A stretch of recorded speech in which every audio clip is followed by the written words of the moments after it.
Witches are joining together across the country to perform black magic rituals that will put a curse on Donald Trump. I am not making this up. The witches are organizing through social media to summon, quote, demons of the infernal realms to ensure the president will, quote, fail utterly. The rituals include burning a picture of Trump and visualizing the president, quote, blowing apart into dust or ash, unquote. At one midnight gathering on a lonely moonlit hill, 3 hideous old crones were recently seen dancing around a steaming cauldron, throwing ingredients into the brew. The chief witch, an unbearably ugly hag, was heard chanting, quote, double trouble, our party's in rubble, we've been living in a bubble. Eye of Newt and nose of Ryan. Heart of Putin, who's been spying. McConnell's waddle, Bannon's rump. How the hell did I lose to Donald Trump? The International Association of Witches refused to release the chief witch's name, though she was heard unleashing an ear-splitting cackle before flying through the trees in her magic pantsuit. The second of the 3 weird sisters, on leave from her day job as House Minority Leader, was also heard chanting bizarre gibberish. Then, after her interview at CNN, Nancy Pelosi hurried to join the rest of her coven at the cauldron, where she added to the mix by throwing in parts of babies she had purchased at the butcher's counter at her local Planned Parenthood. At a press conference afterward, Ms. Pelosi told reporters, quote, these powerful rituals will really put a spell on President Bush, unquote. When told Bush was no longer president, Pelosi said, quote, well, whoever's president, whatever it is we're doing here, we'll stop him from doing whatever it is he's doing, or my name isn't Dolly Madison, unquote. When told that her name was not, in fact, Dolly Madison, Ms. Pelosi said, quote, well, where am I then, unquote. The third horrific battle axe was seen dancing around the cauldron chanting, quote, Trump will never win this game, for Pocahontas is my name. The grisly harpy then donned an Indian headdress in the hope she would be able to parade herself as not just another Medusa-like termagant able to conjure demons out of the pits of hell, but also as a minority. She then led the rest of her party in a bizarre Indian dance in which they kept turning to the left until they ended up in exactly the same place, namely losing to Donald Trump. President Trump responded to the supernatural threats by saying he was not afraid of the witch's spells because he knew much better spells, and it was not just him saying that, but many, many people had said his spells were the best spells, believe me. After the witch's ceremony was over, the 3 grotesque viragos attempted to fly away on broomsticks, but discovered they had no idea how to use a broom because none of them had ever done an honest day's work in her life. Trigger warning, I'm Andrew Klavan, and this is The Andrew Klavan Show. I feel hunky-dunky, life is tickety-boo. Birds are winging, also singing hunky-dunky-doo. Ship-shape, tipsy-topsy, the world is zippity-zing. It's a wonderful day, hurrah, hooray! It makes me want to sing. Oh, hurrah, hooray! Oh, hooray, hurrah! The Andrew Klavan Show, where the Democrats supply the satire and I just read it off the teleprompter. All right, it's Mailbag Day, but before we get to the mailbag, which comes after the break, so if you're on Facebook or YouTube, you got to come on over to thedailywire.com and subscribe, so next week you too can have a question in the mailbag. First, we got to talk about this speech. Holy moly. I know. We got together, Jay Hay and Jeremy Boring, who is the God King of the Daily Wire, and Michael Knowles, who is just a lackey. I mean, we got together and we sat and watched this thing. And this is obviously Trump's pseudo State of the Union address. It's not really the State of the Union. He's just addressing a joint session of Congress. And we started like, this isn't bad. Wait, this is good. Holy moly, this is great. And the Democrats were so taken by surprise that he delivered like this, that they were caught out looking like such small, bitter, un-American people. They don't applaud for education. They don't applaud for, I mean, this of course was the major moment in the first soldier killed on his watch was a Navy SEAL, this guy Ryan Owens, and he paid tribute to him. The mission was planned before took office, but then it was carried forward in Yemen to gather some intelligence, and Trump paid tribute to him. So here's a little bit of the tribute he paid. I just spoke to our great General Mattis just now, who reconfirmed that, and I quote, Ryan was a part of a highly successful raid that generated large amounts of vital intelligence that will lead to many more victories in the future against our enemy. Ryan's legacy is etched into eternity. Thank you. And Ryan is looking down right now, you know that, and he's very happy because I think he just broke a record. For as the Bible teaches us, there is no greater act of love than to lay down one's life for one's friends. Ryan laid down his life for his friends, for his country, and for our freedom, and we will never forget Ryan. Okay, so this is 2 minutes of applause. Ryan's beautiful widow, Karen, is on her feet looking up to heaven saying, I love you, baby, right? The whole place is rocking with applause honoring this man who gave his life for his country. And some of the Democrats are sitting on their hands. I mean, it's an unbelievable image. Keith Ellison and Nancy Pelosi sat down after a while. He's looking bitter, it was awful. It was awful. And they've been sitting on their hands for American jobs. They're not applauding for American jobs. They're not applauding for education. They're not applauding for anything because they thought that Trump was going to come in and give one of his usual kind of, pugilistic, dark speeches. And so they were so ready to sneer that they just looked terrible. He caught them. He wrong-footed them so badly. It was an amazing moment. I'm sorry, but I think we have to play the Trump happiness montage. Absolutely. We're going to win so much. We're going to win at every level. We're going to win economically. We're going to win with the economy. We're going to win with military. We're going to win with health care and for our veterans. We're going to win with every single facet. Zippity-yay. My, oh my, what a wonderful day. We're going to win so much, you may even get tired of winning. Yay! You'll say, please, please, it's too much winning. We can't take it anymore. I feel pretty, oh so pretty. I feel pretty and witty and gay. We have to keep winning. We have to win more. We're going to win more.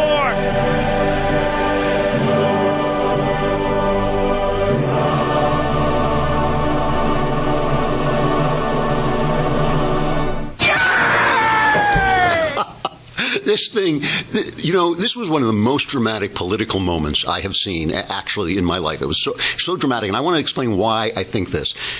Trump is a master. There are 2 speeches here that we have to talk about. One is the political speech, and the other is the substantive speech. The political speech is a masterpiece. I mean, it's probably the best. Let me think about this one. It's the best State of the Union, certainly in the last 2 administrations. Certainly, Obama never gave a good one, and George W. Bush never gave a good speech ever. So, I think it's certainly the best, like in the last 10 years at least. And Trump is a master at changing the narrative. This is what he knows. That press conference he gave where all the reporters were saying, it was belligerent, it was mean, he made this mistake, he made that mistake. That ended this stupid and untrue Russian conspiracy thing that they were building up to. Remember, like the day before, or 2 days before, Chuck Todd says, welcome to day 1 of the biggest scandal ever. Gone.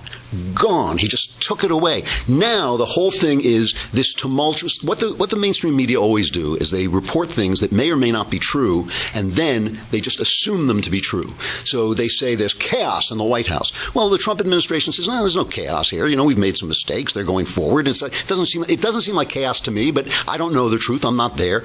But then all the press does is they'll lead every story with the chaotic opening month of the Trump administration, the chaos this, the chaos that, unpresidential this. Trump just took that and he blew it up, and the whole speech was constructed to do that. Here's a phrase I heard maybe 4 times from different commentators, but I brought in this one because it's Van Jones, who is obviously far, far, far to the left. The phrase was, Trump now is the president. Trump became the president. And Van Jones was talking about the moment where he honored the Navy SEAL. Here it is. He became president of the United States in that moment, period. There are a lot of people who have a lot of reason to be frustrated with him, to be fearful of him, to be mad at him. But that was one of the most extraordinary moments you have ever seen in American politics, period. And he did something extraordinary. And for people who have been hoping that he would become unifying, hoping that he might find some way to become presidential, they should be happy with that moment. For people who have been hoping that maybe he would remain a divisive cartoon, which he often finds a way to do, they should begin to become a little bit worried tonight. Because that thing you just saw him do, if he finds a way to do that over and over again, he's going to be there for 8 years. Now, there is a lot that he said in that speech that was counterfactual, that was not right, that I oppose and will oppose. But he did something tonight that you cannot take away from him. See, that Van Jones was slammed for this. The people were tweeting, he's a traitor, he's this, he's that, it's all wrong. But that was Van Jones, actually, and I got to give him props for this. He is so far to the left, he's fallen off the edge of the world, and I disagree with everything he says most of the time. But that was Van Jones adapting to a situation, and that's what the Democrats failed to do. They didn't see that they were being run over by a freight train, and they just laid out on the tracks. So this indicates, now I'm a slow guy to take someone I don't know and attribute personality traits to him. I mean, this is something I hear people doing all the time, like he's a narcissist, he's this, he's that. If you don't know the guy, it just takes a long time to observe things. But the one thing I've observed about Trump is that he learns stuff. This is what he told us he would do. He said, we said, you don't know anything about being president. And he said, basically, I'll learn and I'll appoint the best people. He has appointed the best people, and he does learn. He was on Fox and Friends just the other day saying they asked him to grade his administration. And he said, of course, when you ask that of Donald Trump, you assume he's going to say A+ on everything. And he said A+ for everything I've done, but only a C or a C+ for the way I've communicated what I've done. And he changed that. Everybody said he's too dark. His inaugural address was too dark. So he opens up the speech like this. This is the very opening of the speech. Each American generation passes the torch of truth, liberty, and justice in an unbroken chain all the way down to the present. That torch is now in our hands, and we will use it to light up the world. I am here tonight to deliver a message of unity and strength, and it is a message deeply delivered from my heart. A new chapter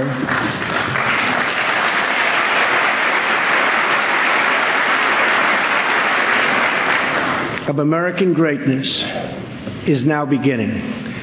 A new national pride is sweeping across our nation, and a new surge of optimism is placing impossible dreams firmly within our grasp. What we are witnessing today is the renewal of the American spirit. Our allies will find that America is once again ready to lead. All the nations of the world, friend or foe, will find that America is strong, America is proud, and America is free. So the Democrats, again, they're ready for one thing and they're getting another, and they're sitting on their hands. You're not applauding for the fact that America is free. Just kind of look bad. But he changed. He got it. He's got to start with, the good stuff.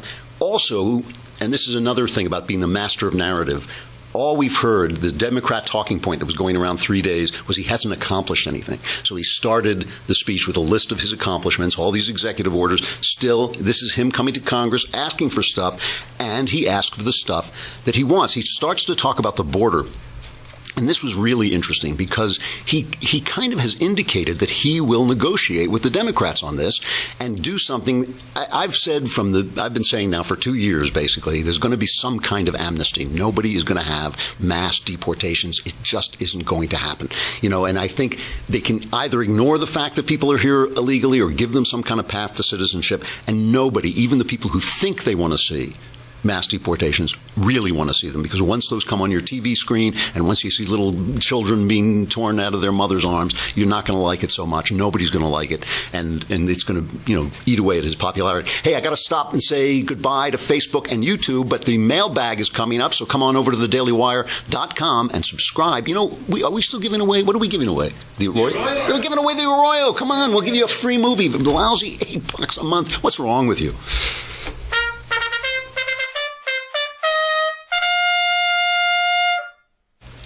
The other thing that was great in this was that the way he combined challenging the Democrats, like going right into their face, with kind of offering something that they could maybe take part in. His stuff on the border, I thought, was just great. Here, let's play the number 3. We must restore integrity and the rule of law at our borders. For that reason, we will soon begin the construction of a great wall along our southern border. As we speak tonight, we are removing gang members, drug dealers, and criminals that threaten our communities and prey on our very innocent citizens. Bad ones are going out as I speak, and as I promised throughout the campaign. To any in Congress who do not believe we should enforce our laws, I would ask you this one question.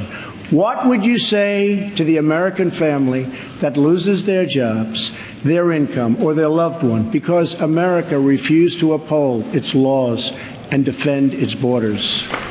I mean, again, brilliant narrative shift. Instead of the poor illegal who has to go back to Mexico, it's the poor families of people who have experienced crime by illegal immigrants. And it's also the rule of law, which is, I think, is the thing that drives people insane. It's like, what if you have laws and the president or anybody else can just decide not to enforce them? He's a king. He's a king. The people we elect make the laws. They make the laws for us. If we don't like the laws, we can elect somebody else to make different laws. If the president or anybody else can just say, yeah, I'm not doing that. That's, forget it. He's the king. So when he says the rule of law, when he talks about crime by illegals, it's not that my heart doesn't go out to people who are in a difficult situation and come here and sneak over here to get away from the hellholes that are part of Mexico. It's really that the rule of law matters. Change the law. Let more people in. Whatever you want to do, but do it. And the fact that this has gone on now for decades is just an embarrassment. All right, and then he says Islamic terrorism, big new thing. Reminds everybody of Obama and what a panty waist he was. and then he goes after now this is where we start to get into the substance. Now he goes after Obamacare, and he talks about he was great on how bad Obama left things. He brought up Ryan Owens because he was talking about the fact that he wants more military spending, and the fact that Obama has gutted our military, which he did, and not only gutted our military, but left the world in worse shape, so we actually need our military more. But then he goes on to talk about what he's going to do about Obamacare. This is cut 8. Remember when you were told that you could keep your doctor and keep your plan. We now know that all of those promises have been totally broken. Obamacare is collapsing, and we must act decisively to protect all Americans. Action is not a choice, it is a necessity. So I am calling on all Democrats and Republicans in Congress to work with us to save Americans from this imploding Obamacare disaster. So, I mean, and he's pointing to the Democrats as he says this imploding Obamacare disaster. He's right in their face. He then talked about what he wanted to do, and it's basically Ryan's plan. So he's backing Ryan. He's somehow going to ensure Americans with pre-existing conditions have access to coverage. See, I'm worried about this. I'm worried that he's going to repeal Obamacare and replace it with Obamacare. That's one of the things that I'm a little bit worried about. I don't know how you insure people with pre-existing conditions. That is not how insurance works. Insurance is a bet that you're betting that you're going to get sick, and the insurance company is betting that you're going to stay well, so you win either way, because if you get sick, you get paid help with your bills, but if you're well, who cares, right? It's like, as long as you've got your health, who cares? But anyway, he put forward this thing. It's basically Obama's plan. Allow people to purchase their own coverage, give governors resources with Medicaid so they can probably block grants of some kind, and also allow people to buy insurance across state lines. This is a big deal because if you have more competition, you get lower prices. So on substance, look, he's saying things that a conservative like me, I have questions about. He talked about protectionism. He quoted Abraham Lincoln. I mean, the world has changed a little bit since. I love Abe, but the world has changed a little bit since Abraham Lincoln. It is more of a global economy. I'm giving him the benefit of the doubt in this sense. On this and on infrastructure, because he's talking about $1 trillion of spending on infrastructure, there is a conservative argument to be made for infrastructure spending. We need infrastructure. Eisenhower paid for the federal roads by saying we needed it for national security. That's how he got federal money to buy our interstate system. And when he talks about tariffs and protectionism, I'm hoping it's a negotiating tactic, because tariffs do stifle trade, and when trade is stifled, we all suffer. But if he's talking about making things more fair, not letting us get jerked around by other countries, that's okay. He can sit down and do this. Anyway, he ended on this wonderful, wonderful note where he's talked about at America's 100th birthday, how all these inventors, including Thomas Edison and Alexander Graham Bell, came out with these great inventions. And the point of this was that individuals change the world, right? Thomas Edison changes the world. Alexander Graham Bell changes the world. Barack Obama does not change the world. The government doesn't change the world. It just gets out of these people's way. And some of the stuff he was talking about rescinding regulations, was so inspiring. The other thing, I got to mention this for 1 minute, because nobody cares about this but me, but he talked about education.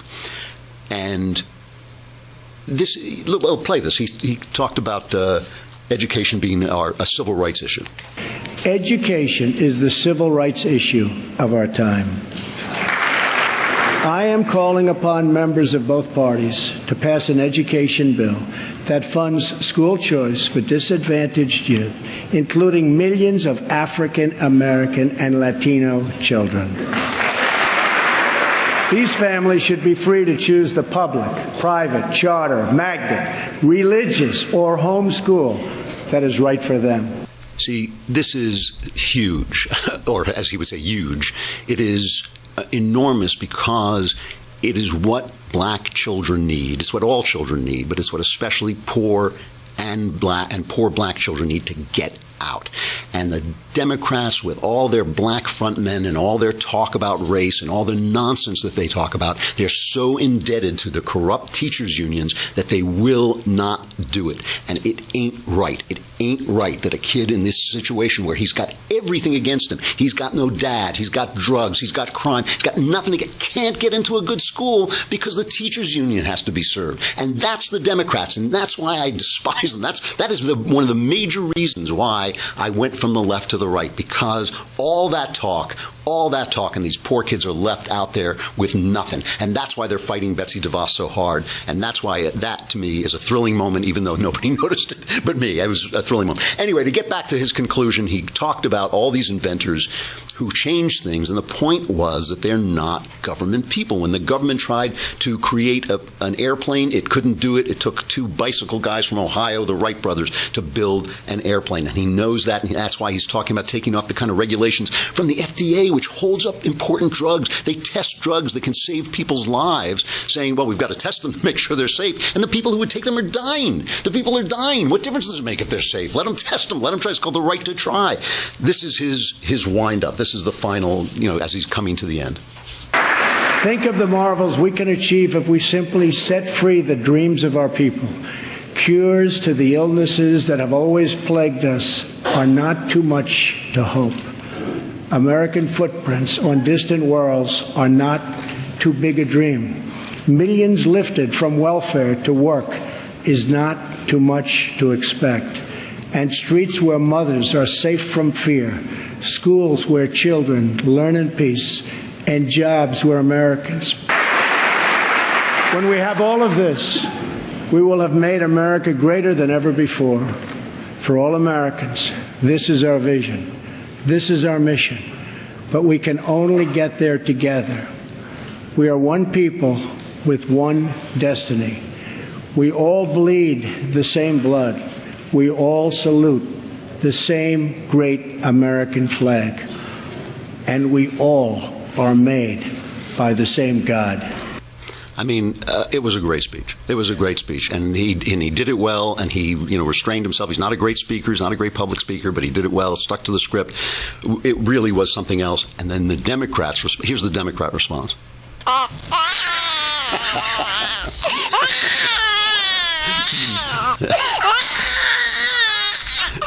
Well, all right, that was a joke, but that was actually better than the real Democrat response. I mean, to be fair, it's always tough. The president is standing there before a joint session of Congress. He's the president. How do you go out against him? The guy who responds always looks a little weak. But this was the worst. Here I just want to show the opening because it was so funny. I'm Steve Beshear. I was governor of Kentucky from 2007 to 2015. Now I'm a private citizen. I'm here in Lexington, Kentucky, some 400 miles from Washington, at a diner with some neighbors, Democrats and Republicans, where we just watched the president's address. I'm a proud Democrat, but first and foremost, I'm a proud Republican and Democrat and mostly American. And like many of you, I am worried about the future of this nation. So I don't know if that was bad writing or, I'm mostly a proud Republican. Maybe I think he was trying to say I'm everything. I'm all American or something. But the whole thing is he loses from the start because he's not the governor anymore and he was replaced by a Republican.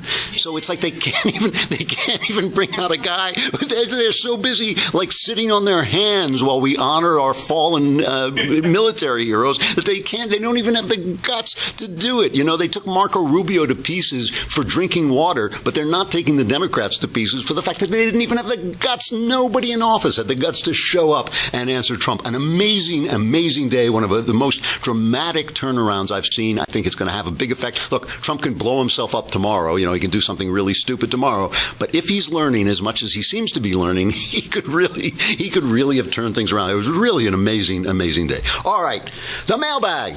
Yeah! To those of you who are startled by that, one guy complained he was startled by that and almost ran off the road. So long. All right. From Susan, dear Klavan Sensei, how can we rein in the excesses of the dinosaur media? Is there anything we can do to incentivize fair reporting, or is there nothing worth salvaging in the first place? Well, I'm a great believer that you shouldn't rein in anybody at all. I mean, I am a First Amendment absolutist. There's if you've ever read the novel One Flew Over the Cuckoo's Nest by Ken Kesey, the guy has a line where he's talking about getting in a fight, and he says a weak man will kick you in the groin, a strong man will pick up a chair, because a weak man wants to make you weaker, but a strong man wants to make himself stronger. And that's the way I feel about both Hollywood and the news media and everything else. Let them do their thing. We got to do it too. It makes absolutely no sense to me that you could start Fox News and be so successful, but no one has thought to do a conservative comedy channel. No one has thought to do a conservative, entertainment channel or other conservative news. Nobody has challenged the New York Times, or as we now have learned to call it, the failing New York Times, a former newspaper, with a paper just saying, look, we're going to do it this way. We're going to tell the news straight, or we're going to tell it from a conservative point of view. It's all about information, and we need, listen, commentary is great, especially if it's entertaining like this show, but we need information. We need guys to go out and gather information who are not Democrats with press cards, which is what CNN is, which is what ABC, NBC, and CBS are, and what the New York Times and Washington Post are. And there's just so many of them. We need to fight back. It has nothing to do with curtailing them. It has to do with beating them. You got to beat them. Same thing in Hollywood. Dear amazing man with no hair, Klavan, why does the left, what kind of title is that? Why does the left inject politics into everything, even though it hurts their profit margins? ESPN and Marvel comic books do not look like they will change their business practices, even as they lose money. From Ricardo. Marvel, by the way, has a lot of conservatives in the management. I just happen to know that, so I'm not sure that they are really to blame. They have tried, at least. Iron Man had a little bit of conservatism in it, a little bit of capitalism in it. But yes, they do this. Hollywood definitely loses money by being left-wing. And it's virtue signaling. It has to do with original sin, basically. All of us know we are not what we are supposed to do. All of us spend, I would say, about approximately 85% of our time pretending to have virtue, hoping other guys are fooled when we're not fooling ourselves. And the problem with the left is they have mistaken virtue for their politics. They think their politics give them virtue. They think it gives them virtue to vote for Hillary Clinton and makes you evil to vote for Donald Trump. We on the right tend to know that that is not where your virtue comes from. That is not at all where your virtue comes from. There are plenty of reasons why somebody of goodwill might vote for a Democrat. There's plenty of reasons why people of goodwill vote Republican. That is not going to solve your virtue problem. But that's why they do it. They do it for love. They do it to parade their virtue. And it's such a powerful instinct.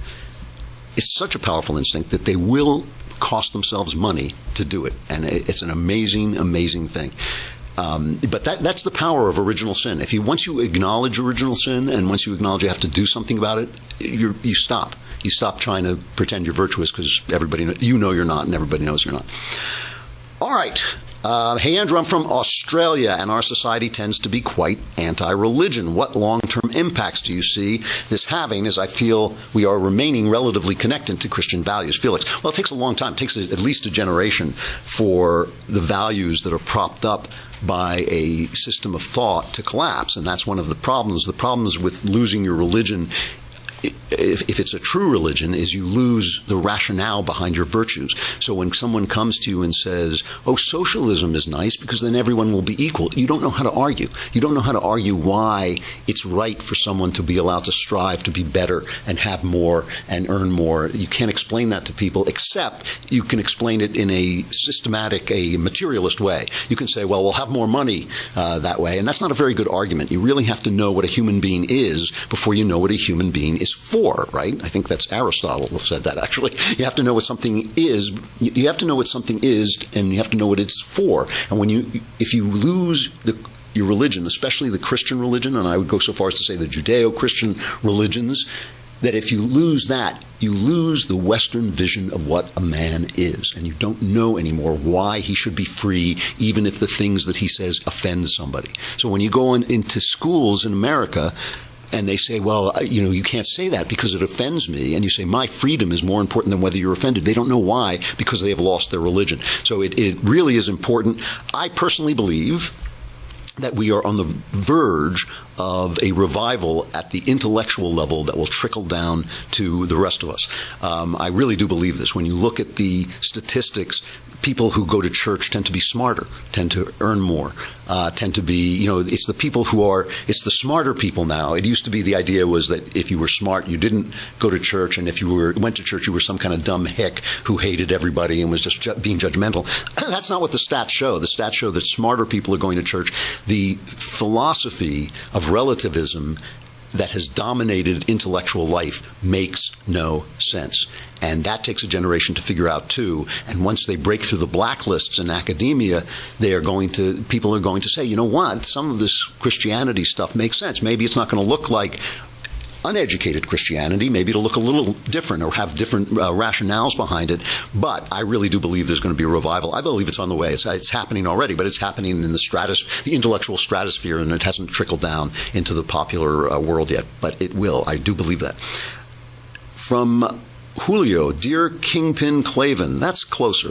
If God is the truth and found within us all, is merely the process of finding the truth unique to each of us, or is the truth different for all as well? Obviously, the truth is the truth. The truth is not different, but it is infinitely different in each one of us. Each one of us finds the truth, and through ourselves, if one finds the truth, by saying it in your own way. I mean, look, you couldn't write a poem that somebody else could appreciate if the truth were different for each one. If I write a poem, the poem comes out of me and it's unique because of my style, my vision, whatever it is. But you can understand the poem because it speaks to the truth in you. The truth remains the same. It's kind of like Einstein said of the universe that it's finite but unbounded. The truth is like that too. The truth is finite, but it has no boundaries, and it can manifest itself in a million different ways. It's actually a wonderful system for creating beauty. So I'm glad somebody thought of it. All right. This one has no name. How do you expect the gay marriage controversy, or controversy, as they say in England, to be resolved in the coming years, if at all? I think it will be resolved. I think we're going to head into a more libertarian world sexually for the simple reason that technology is going to change everything. I mean, right now, for instance, a transgender person who says, I identify, I'm a boy, but I identify as a girl, is just expressing some kind of illness, some kind of misperception. But there may come a time when he can have an operation that it really does transform him into a girl. He can almost do it now. All these things, people, look, it's an unhappy life to live in judgment of other people's private lives. It's just an unhappy thing to do. If there is difficulty in being gay, moral difficulty in being gay, you have to trust that gay people will find it. If there's moral difficulty in being transgender, you have to trust them to find it. It's not your job to break into their home and find out what they're doing. Nobody wants to do it. No free man wants to trouble another person's house. And so I think what will happen is that it'll even out. You know, I think that what is terrible now is gay activists using gay marriage as a way of running people out of business, as terrorizing small businesses that don't want to participate. The argument for gay marriage, right, is to be inclusive, make the world more inclusive and more loving. But if in fact you then go and run a florist out of business because she has religious objections to catering your gay marriage, that's not actually being more inclusive and loving. That is just transforming one person's abuse of power into your abuse of power. And that's not a very good argument, and that free people tend not to like that argument, and they know it when they see it. So when gay activists are shut down and when people stop being politically correct and have the courage to just say, look, that's fascism, that is wrong, then, are you going to sit around worrying about whether a gay person is living with another gay person in an adult, non-abusive relationship? There may be legal problems ahead, but I just think ultimately this thing just kind of equals out and goes away. I got to stop. I'm way over the line here. But stuff I like. We've been talking about Bill Paxton, who died, unfortunately, and was in all these really famous big movies. This is a movie that has been on Stuff I Like before, and that's how much I like it. He directed this as well as starred in it. Matthew McConaughey is in it before he became a star. It is a film called Frailty. It came out in 2001. Writers love this movie. When you talk to writers and you ask them to name an obscure movie that they love, this is one of them, Frailty, because it is so brilliantly conceived and written and plotted. It's about an ordinary guy, I guess he's a farmer, who one day comes in and announces to his two sons that he has had a vision of an angel of the Lord. And this is Bill Paxton, who plays this guy, coming in to inform his sons what God told him. The end of the world is coming. It's near. The angel showed me. There are demons among us. The devil has released them for the final battle. It's being fought right now. But nobody knows it except us and others like us. I'm scared, Dad. There's nothing to be afraid of, Tiger. We've been chosen by God. He will protect us. He's given us special jobs to do. We don't fear these demons. We destroy them. We pick them up one by one and we pitch them out of this world. That's God's purpose for us. The angel called us God's hands. So we're like superheroes? That's right. We're a family of superheroes that are going to help save the world. But Dad, that doesn't make any sense. I know it sounds that way, son, but it's the truth. It's such a brilliant setup because the guy's a great dad. He's a great dad, and he comes in, he has these two kids, and he announces this, and one of them buys into it totally, and one of them just says, wait a minute, this doesn't make any sense. And it's about these two kids as they grow up and the way this holy mission works itself out. It's terrific. It is terrific stuff. And if you've never seen it, it really is worth it. Frailty. Bill Paxton, really sorry to see the guy die. He's a terrific. I mean, you can see every clip we've played this week, he's a different person. Which is what great actors do. They remain themselves, but they also change with the character.